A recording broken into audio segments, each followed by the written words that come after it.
Tantor Audio, a division of recorded books, presents An Unexpected Ally, a Greek tale of love, revenge, and redemption, by Sophia Kouidou-Giles, narrated by Daniela Acitelli. You had the power all along, my dear. Glinda, the Good Witch, in The Wizard of Oz, by L. Frank Baum. Part 1. They reached the gates of the goddess's house, and as they stood there, they could hear Circe within, singing most beautifully as she worked at her loom, making a web so fine, so soft, and of such dazzling colors as no one but a goddess could weave. On this, Polites, whom I valued and trusted more than any other of my men, said, "There is someone inside working at a loom, and singing most beautifully. The whole place resounds with it. Let us call her and see whether she is woman or goddess." Homer, The Odyssey, Book 10, lines 240 through 245. The Odyssey. Translated by Samuel Butler. 1. How do we know the ones we love? Do we? Do we really love them, or are they companions for a time? Circe was in one of her moods. She was working on another tapestry, chatting with her faithful servant Melis. "Mistress," Melis offered, wringing her hands, "all you have to do is choose your man. Who can resist you? Who has ever resisted you before?" The all-knowing enchantress smiled to herself, for she saw her servant was trying to lift her out of her melancholy. Pointing to the tangled-up spools and threads stacked by the wall, she ordered, "Sort by color." Melis rolled up her sleeves and followed instructions. For an instant, immortal Circe believed Melis's words. She could conquer him, this creature she had recently seen in her dreams. He might be a good prospect to follow Odysseus, a man who was no longer in love with her, but who had stolen her heart. There had been times she thought of keeping him, slipping him a potion, forcing him to stay. But then she would kill what she loved about him, his moxie, his willpower, his independence. She did not want to keep him tamed, a creature bent to her will. Melis fastened her black bandana around her graying hair and bent down to collect what had fallen on the floor. "Odysseus is homesick," she mumbled. Circe only glanced toward her servant before returning to her own thoughts. Despite her affection for the cunning warrior, the enchantress was almost ready to release him. "He deserves his fate, meandering the seas in search of Ithaca," she declared with a smirk. Melis's eyes lit up. "Maybe it's time, but you will have no trouble finding another." After all, to beguile and allure were part and parcel of Circe's charms. She rarely needed to use her incantations in matters of the heart. Circe, the daughter of Helios, the mighty Titan, and the ocean nymph Perse, left her loom and picked up her golden mirror. A pair of wide-set blue-green eyes stared back from a young woman's face. The hair parted with a fine bone comb and tossed to the right. Her skin was smooth and supple, her chin was pointed, the mark of a decisive woman. Her voluptuous lips tempted every man she ever wanted to pair up with. She touched up her hair. "That's better," she thought, and smiled, satisfied. The goddess felt Melis's gaze follow her. Circe had confided to her that the newest object of her curiosity was exotic, fascinating, immortal, a creature of the land and the sea. Like her, he had a deep knowledge of herbs and the gift of prophecy. That made him an equal, an intriguing first for a partner. His name was Glaucus. He had been transformed from an everyday fishmonger to an amphibian god, or so she had heard from Odysseus's crew. When the servant finished tidying up, she excused herself. Alone again, Circe walked over to her collection of threads and fabrics. She chose a couple of skeins of blue thread and took them to the loom. But she was done working for the day. Over the eons she had tired from so many losses. However, she could not quiet her thoughts. Could this god be who she hoped for? An immortal companion for an immortal sorceress? Immortality was not all it was cracked up to be. She definitely wanted to have a hand in shaping her own fortune. But life could be unpredictable. There were complicated alliances between Olympian gods and humans. Tides often shifted. She had been caught in those eddies herself from time to time. On her way to the kitchen, in a swirl of confusion, Melis was puzzling about her lady's plight. She knew Circe to be a powerful woman who did not trust people and relied on her own instincts about things. Her mistress was lonely and chose her lovers well. But an amphibian? What would that be like? Odysseus had come, stayed for a year, and would soon be gone. She knew he was the only one ever to abandon her mistress. That must smart. Melis did not keep Circe's confidences to herself. She stopped to taste some figs the girls had plucked from an overloaded tree, so ripe they were dripping honey, and shared the news. Circe is interested in an amphibian god. She has been asking questions, gathering every tidbit she can from Odysseus himself and his men, she said with a smug smile. All ears perked up, and soon it was the whisper of the day. They come and they go. They come and they go. Some had sympathy. She is upset. Odysseus is leaving her, said the washerwoman, still scrubbing pots and pans. Give her time to get over him, added her helper. Others were in disbelief. Such a crazy idea. They all wondered if all the witchcraft in the world could make this relationship work. She was of the land, he of the sea. Then the talk shifted to Circe's past affairs and lovers. Melis reminded them that any human would eventually die and leave her alone once more. The girls liked those who gave them small gifts to thank them for their services. Not everybody did. "Remember the ribbons I got?" said the pretty one. "I remember, but he liked me better. He gave me a belt made of shells," answered the one watching the cauldron simmering over the coals. "What would an amphibian give us?" wondered the third. "More sea trinkets?" They giggled and started listing what they would like to receive. "What matters most is what Circe gives you, girls," said Melis, who had fed the gossip, but did not care for their greed and squabbles. Earlier in the week, on a particular evening, Circe's servers had been waiting for her to take her place next to Odysseus at the table, and begin dining as they did every night. She was late. As she rushed along the halls, her gauzy tunic fanning out behind her, she had not yet settled on a plan of action.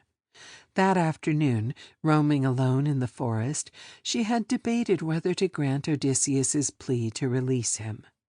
Her steps had taken her to the uncovered pigsty where his men, still in pig form as they'd been since the day she'd first cast her spell, were guttling the roots and greens her slave girls had poured into the troughs. Invisible, she rested on a fallen tree trunk behind some tall palm trees and listened to their conversation. "We'll never see Ithaca again," a couple of them mourned, rolling in the mud to cool down from the hot day. After a year in the pigsty, even hardened warriors were giving up hope. Circe knew she held their fortunes. Elpinicus, one of Odysseus's lead men, spoke up. Odysseus will convince Circe to let us leave her island and return home to Ithaca. He walked around the pen, looking at each sailor in the eye. Remember the prophecy Glaucus gave us. We will get away. Odysseus is crafty and soon will board our ship. We have overcome so many obstacles. Glaucus told us we would see our home again. Circe's ears perked up. It was the first time she heard of Glaucus. Who might that be? She approached the pigsty, staying a few feet away from the muddy ground, and called Alpinicus by his name. "Who is this Glaucus?"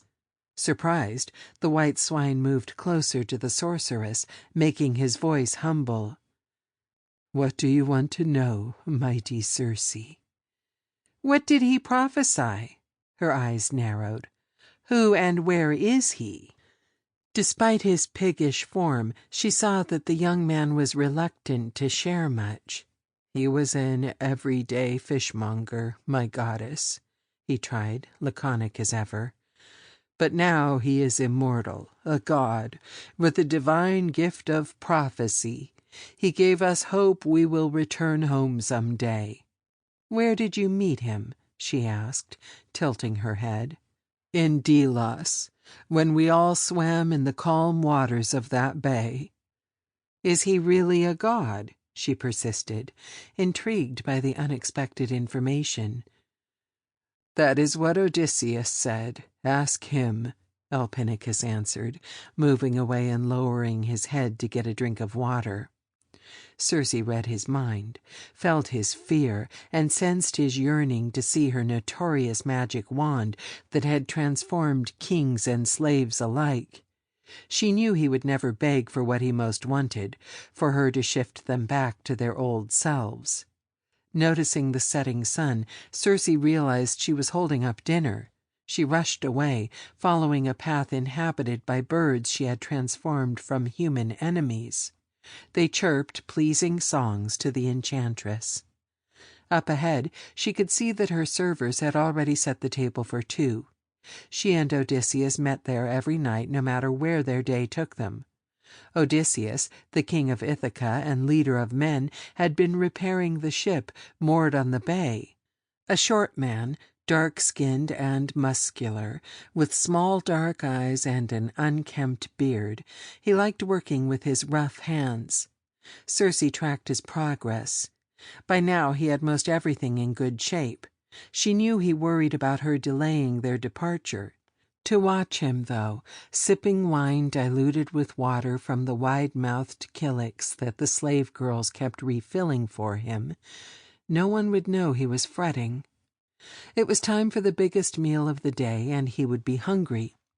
Circe moved so silently that no one could hear the pitter-patter of her feet, and she took her seat across from him without an apology. "Have you kept busy today?" Looking surprised, he swallowed a bite of cheese and reached for a fig. "Busy making some last repairs to the ship. My sailors and I are ready to leave. Another day when home is calling, Circe." The pleading in his eyes forced her to recognize that their affair had to be over soon. She had promised him she would return his men to their human form when the time came. In a sharp, almost accusing tone, she said, "You have some guidance from Glaucus for your trip back home, I understand. You have never mentioned him. Is he credible?" She refilled his kylix herself and watched Odysseus take a moment, thoughtful, staring at the image drawn on the bottom of it. Apollo, wearing a laurel wreath on his head. She smiled to herself, noticing the king of Ithaca's surprise that she was aware of Glaucus. "Is he a man or an immortal god?" she pressed. "A god," he answered carefully. "Beautiful and unusual. He shifted in form from human to an amphibian creature, growing fins instead of arms and a fish tail instead of legs. He knows about life's mysteries and has the gift of prophecy." Circe motioned for Odysseus to go on. "He certainly knows a lot about herbs. Many go to Delos to ask him about the future." "What else do you know?" Her eyes stayed on him. "Nothing more," he shrugged. "Some gods want to see us back home and others don't." He was sympathetic. He took a breath and looked away from her. "But where is our meal?" She snapped her fingers to signal to the servers that they were ready for more food. They rushed in a platter with fish and asparagus, and they filled their plates, eating until Circe complained to the slaves. "Wait until we have come to the table before you steam the fish. It's cold. I can barely eat it." She knew it was her own fault for being late. Still, they were there to serve them perfect meals. They finished with a handful of ripe, delicious figs Circe had ordered her maids to gather from the garden. Not ready to call it a night, and since the evening was mellow, they moved to the patio where Odysseus told stories about a couple of constellations that he knew well from navigating the seas. Shifting his weight from one foot to the other, he pointed to the Pleiades, the 6 sisters Zeus had turned to pigeons and sent to the night sky to shine like diamonds and help sailors find their way.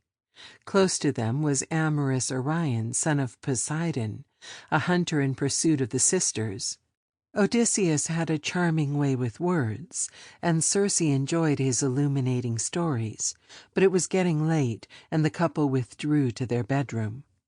That night, Apollo, the lord of Delos, who was fond of the enchantress, sent Circe a vivid dream. He and the other Olympians watched and interfered in her affairs from time to time. The image was of a man rowing his boat out to sea. The man was tall, with long hair that danced in the breeze. His youthful face glowed under the rays of a full moon. He set his rod to the bottom of his boat, dropped anchor, and baited his fishing hook. Circe's gaze sank under the surface of a sapphire sea, discerning the form of a woman who looked familiar. It was her mother, Perse, the ocean nymph, her braided black hair coming loose as she approached Glaucus's boat. She took the fishing hook dangling in the water and forced a fish to swallow it. Then she stood by to watch what the fishmonger would do. Sensing the pull on his line, the man netted the fish and was about to drop it into his bucket, but hesitated. He held it for an instant, as though feeling its life quivering away, then released it back to the salty sea, delivering it back to life. With a look of relief on his face, he dipped his oars into the water and steered his vessel to shore. The dream jarred Circe awake. She did not wake Odysseus. Her mind was racing. It was rare to see her mother in her dreams. The two women were not close, and Perse's relationship with Helios was everything Circe was afraid of. A conflicted, humorless pairing. Her mother must be away from the palace again after some spat with him, although she never talked about their fights openly. What was she doing following a fishmonger in the sea? What was she doing showing up in my dream? Who was the creature? She liked to take her dreams apart, to unravel their messages, but this one was puzzling. Maybe dreams don't mean a thing. Her gaze shifted toward the moon, still high in its night sky. There would be hours still until morning. But maybe, she thought, forcing her eyes back shut, they mean everything. 2. As sure as the sun rises each day, Circe knew some dreams carry messages from Apollo, the god of light and music, and Morpheus, the god of sleep and slumber. Still, how remarkable that her mother, who had never approved of Odysseus because of his warrior past and cunning reputation, had shown up to test the amphibian. Was this a sign of approval? Stepping outside her palatial home, built of cut stone and set on the hillside, she walked down the grand staircase to the nearby forest grove to find Odysseus. He was already up, gathering tools for his morning chores. Watching him prepare to return to the ship, the only ship that had survived his adventures, was like salt on her wound of abandonment. He had told her he planned to move the ropes onto the beach to inspect and repair them today. Wild mountain wolves and lions prowled around them peacefully, for the enchantress had tamed and drugged them to be guardians of the island. Even Odysseus's swine-men, who had feared them at first, appeared to ignore them. The mighty beasts had turned into friendly lambs, though their fierce growls surely sent shivers down the pigs' spines. Circe covered her arms with a shawl, for the morning dew had not lifted yet, and sat on a bench.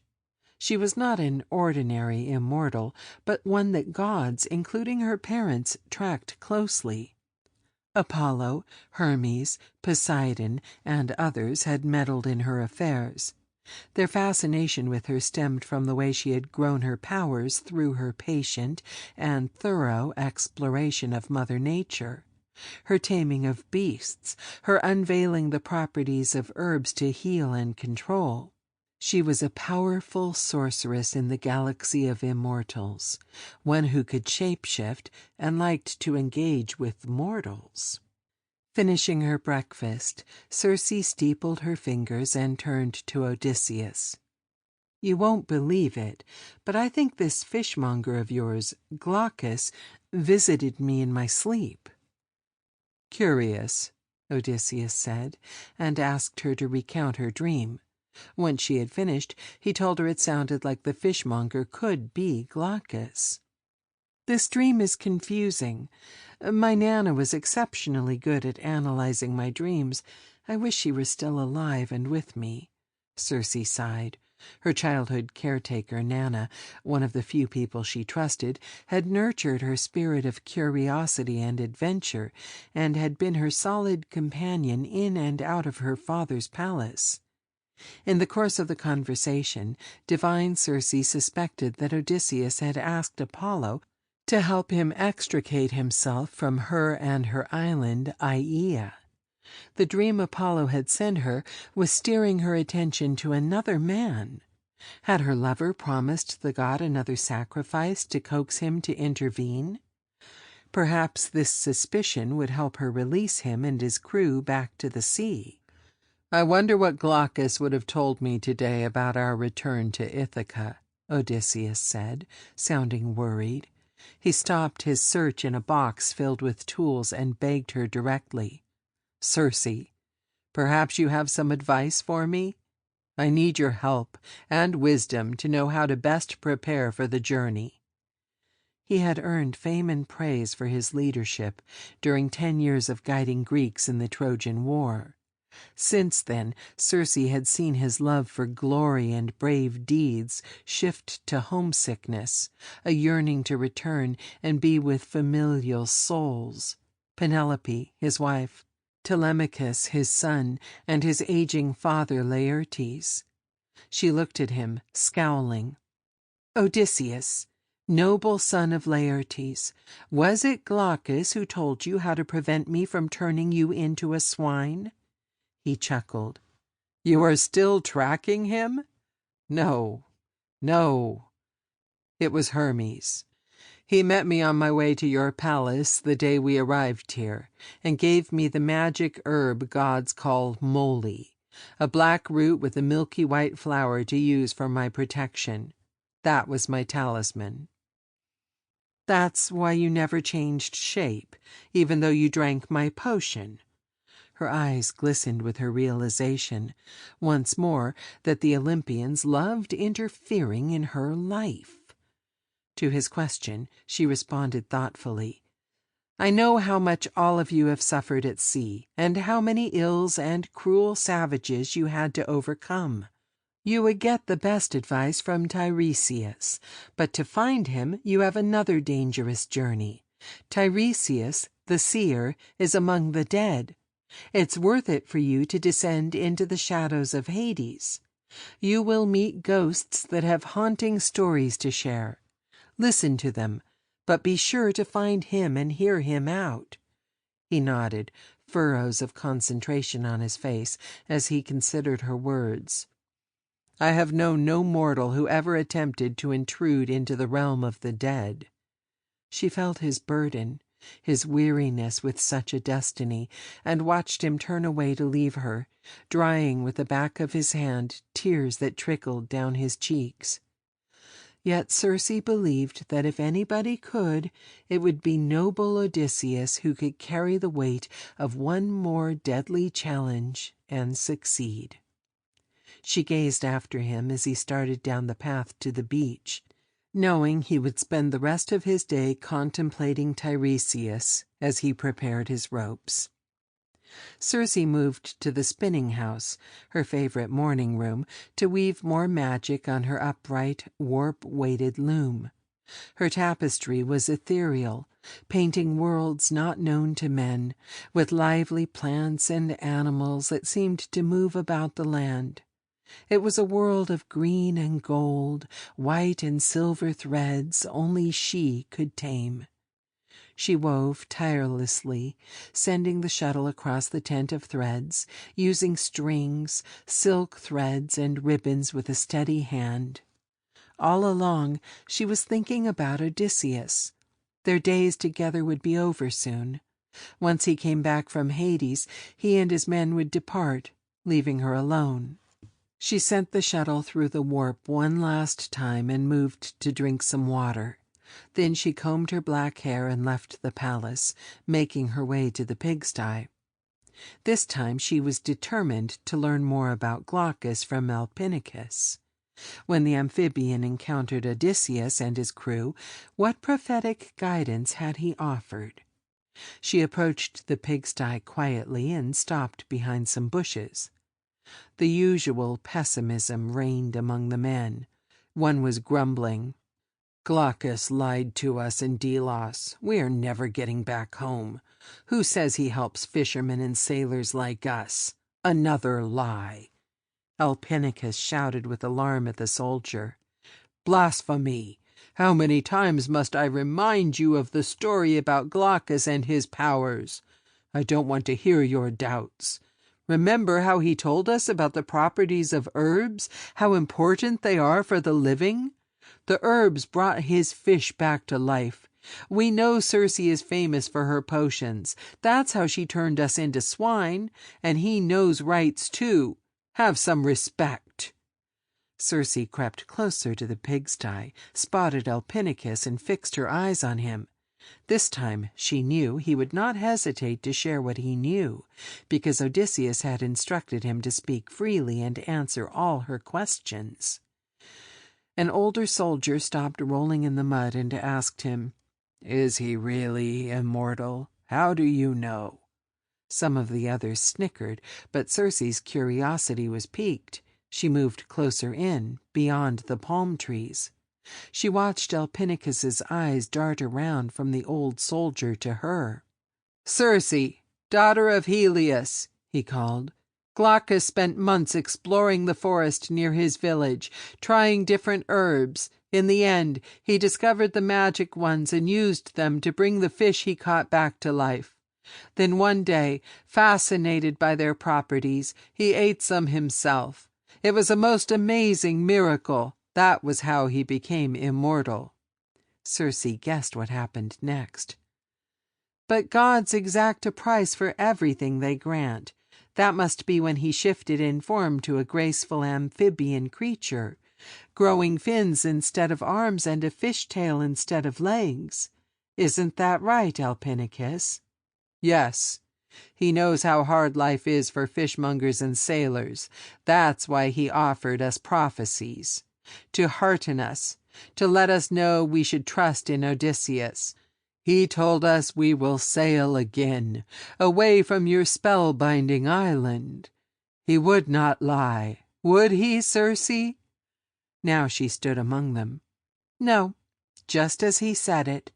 But Odysseus needs to get one more prophecy to help him on this journey. Then you will be on your way to Ithaca again." With that, she revealed the magic wand she always carried in her inside pocket and turned them back to men. 3. That afternoon, feverish preparations began near the palace to stage a celebration and an evening meal at the luscious grove. Circe had ordered that the symposium take place at the clearing, a flat expanse surrounded by palm trees and thick brush. Odysseus was to... Sample complete. Ready to continue?